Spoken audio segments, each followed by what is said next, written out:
أعوذ بالله من الشيطان الرجيم. بسم الله الرحمن الرحيم، والحمد لله رب العالمين، والصلاة والسلام على أشرف الأنبياء والمرسلين سيدنا ونبينا وحبيب قلوبنا أبي القاسم المصطفى محمد.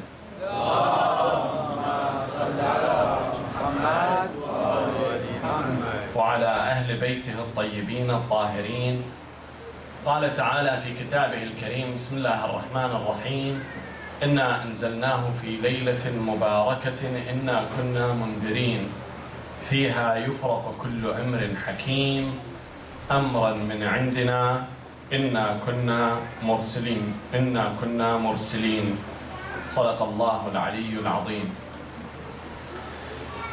When we track the Quranic verses that discusses the way that the Holy Quran have been descended or revealed to the prophets, we see that there are two groups, two kinds, or at least two descriptions regarding the descension. At one point, the word أنزلناه is used, or إنزال, إنا أنزلناه في ليلة مباركة, or إنا أنزلناه في ليلة القدر. Sometimes we see different terms used, description. It's called تنزيل.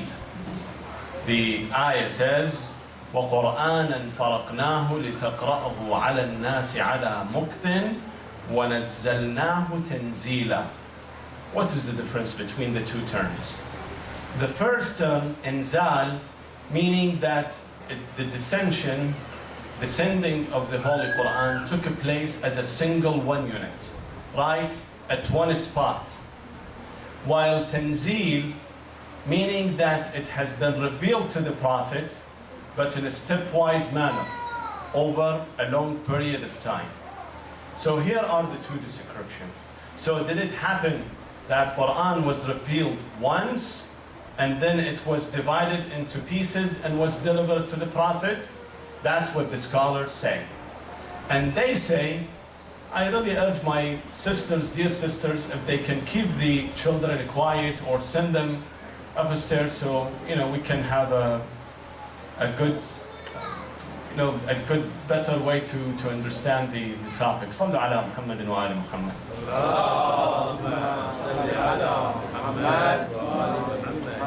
So the scholars say that there are three stages for Quran. The first stage, when it was compressed or summarized in a compacted manner.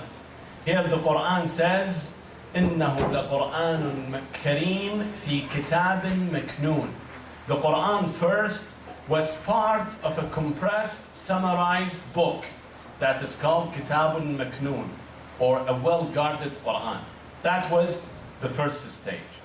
Then that Quran was elaborated and have been descended on the Prophet, has been revealed to the Prophet at once, and that what has happened during Laylatul Qadr, the eve of destiny.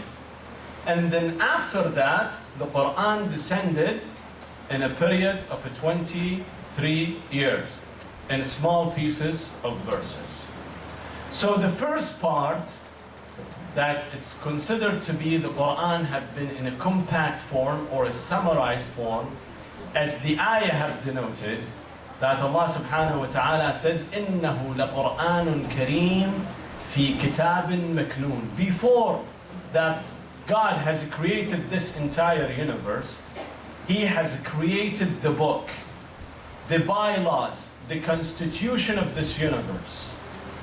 If any country gets established, any nation gets established, first of all, they write the constitution, the bylaws of that country.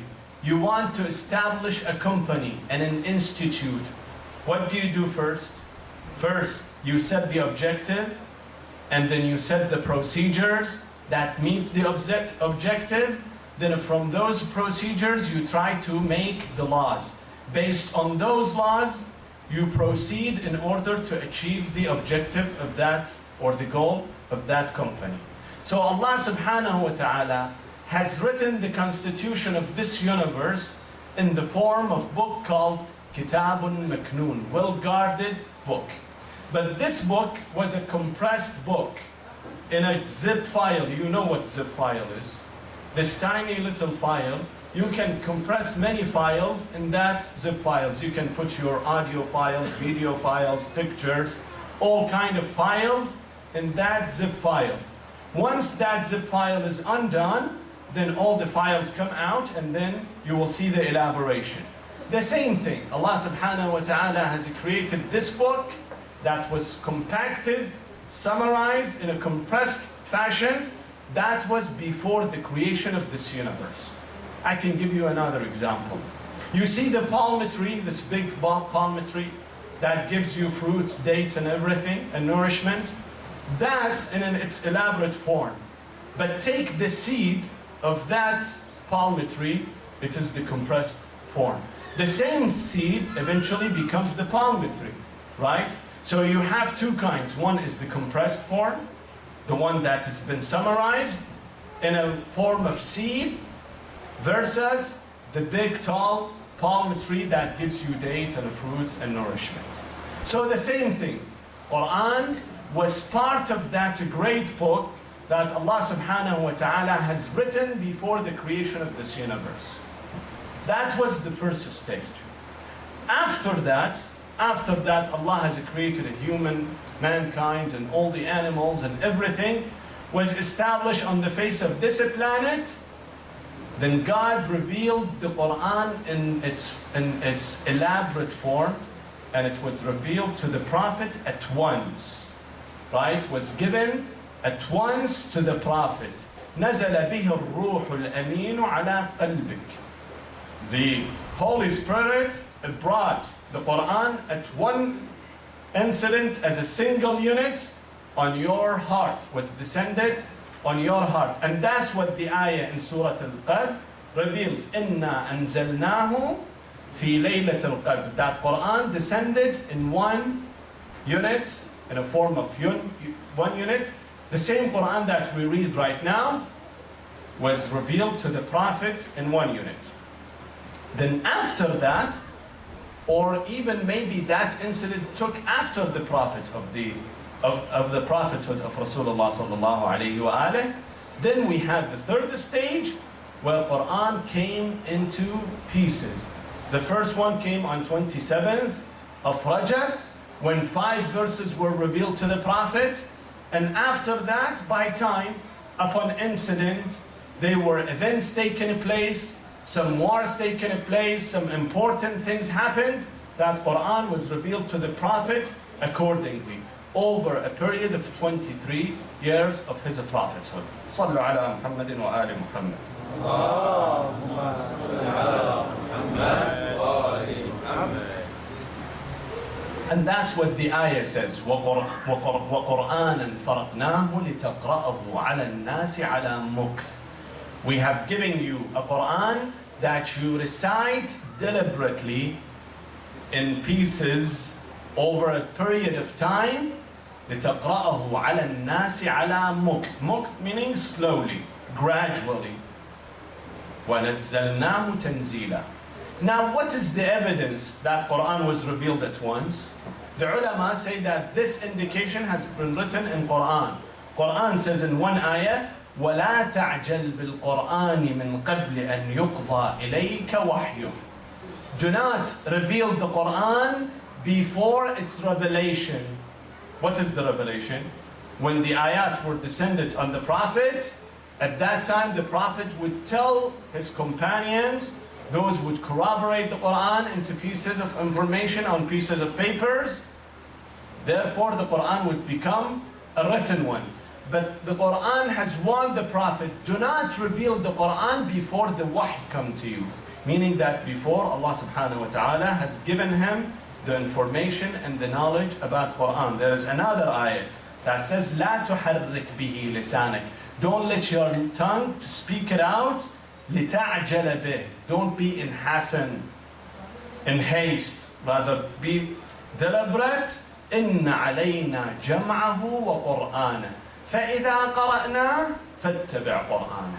When we recite it to you in the second time as a form of revelation, at that time you tell and you disclose it to people. So that was the proof. Now the question, why would Allah subhanahu wa ta'ala send Quran all at once, just like the other holy books like Torah? Torah was revealed to Prophet Musa alayhi salam all at once. He went for 30 days, 30 nights in Mount Sinai. When he came back, he came with the alwah, with the plates of Torah. Why would Allah at one incident reveal it in the form of Torah, all at one chunk, and then later on it gives it into many pieces? What is the reason? The same question was asked by the unbelievers to Rasulullah. They told him why the Quran is coming into pieces to it, why it's coming in a form of chunks, why it doesn't come all a single bundle all in one at one spot. We see the entire Quran. The ayah says, وَقَالَ الَّذِينَ كَفَرُوا لَوْلَا نُزِّلَ عَلَيْهِ الْقُرْآنُ جُمْلَةً وَاحِدَةً. That all at one spot you would receive. The Quran says, كَذَلِكَ نُثَبِّتُ بِهِ فُؤَادَكَ. We want to make your heart fastened, strong. We want to strengthen your heart. For that reason, we brought Quran into many pieces. The question, why would Rasulullah sallallahu alayhi wa want a strong belief? The Prophet wasn't a believer. He didn't have certainty and knowledge. Why would Quran needs to come to support his heart, to give him more evidence, so he would stand on a solid ground? You know, brothers and sisters, certainty and knowledge has levels. Sometimes you have this much of knowledge about something, but by time your knowledge will increase more and more. Take someone who goes to college and study, for example, physics. When he graduates from college and gets his bachelor degree, he has this much of knowledge about physics. But when he earns his PhD, his knowledge has increased. When he studies more, his knowledge will increase. The certainty will increase by time. Let's assume you're driving in the street and you see in the woods there is a smoke. What does your mind tell you? There is a fire, right? You say that there is a fire, therefore there is a smoke. But someone can tell you, no, it's not a fire. Maybe this is a fume. You know, there's concert, and they have called Michael Jackson. They dispatched him from hellfire. He's coming here to perform. Therefore, you see this fume when he does his concert. The fume comes from the stages. Maybe that's a fume. It's not for fire. So you go close, and then you see the fire by your eyes. The certainty has gone up. Before, you used to see the smoke. The evidence was the smoke. But now you see the fire by your eyes. So your certainty has gone up. Maybe someone tells you, no, this is an illusion. What you are seeing is really not a fire. You know the guy, David Copperfield? I tell you, David Copperfield has come here and he's making a show. You better go and buy a ticket. The fire that you see is really not a real fire. It's only an illusion. But when you get to the fire and you put your hand in the fire, and then you see that your hand starts to burn, at that time your certainty has reached its maximum. You cannot doubt. Before, you maybe had 1% doubt.